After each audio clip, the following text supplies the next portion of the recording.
বলবো আপনাদের হাত জোর করে সমস্ত সম্প্রদায়ের মানুষের কাছে শান্ত থাকুন, সুস্থ থাকুন, কেউ কোনো সাম্প্রদায়িকতার মূলক আচরণ করবেন না এবং আইন হাতে নেবেন না।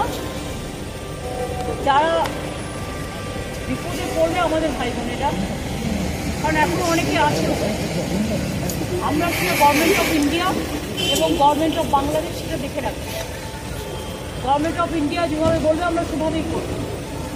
আর আমি সমস্ত পলিটিক্যাল পার্টি লিডারদের অনুরোধ করছি এবং বিশেষ করে সমস্ত জগতের সবাইকে, দয়া করে এমন কিছু পোস্ট করবেন না যাতে কোনো সাম্প্রদায়িক সম্প্রীতি এখানে নষ্ট হয়। এবং সব দলের নেতারাই তাদের বলবো এটা দেশের উপর ছেড়ে দিন, দেশে আমাদের সরকার আছে তাদের উপর ছেড়ে দিন। আপনারা নিজেরা এমন কোনো কমেন্ট করবেন না যাতে কোনো হিংসা বা পড়াশোনা সৃষ্টি হতে পারে। সকলেই আমাদের ভাই বোন এটা মনে রাখবেন, বাংলাদেশের যে ঘটনা সেই ঘটনাতে আমরা সবাই উদ্বিগ্ন,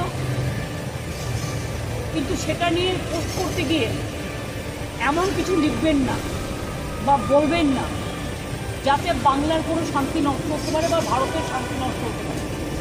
এটা আমি সবাইকে বলবো, ইনক্লুডিং দ্য বিজেপি লিডার, কারণ তারা অলরেডি কিছু পোস্ট করছে যে পোস্টগুলো করা উচিত না বলে আমি মনে করি।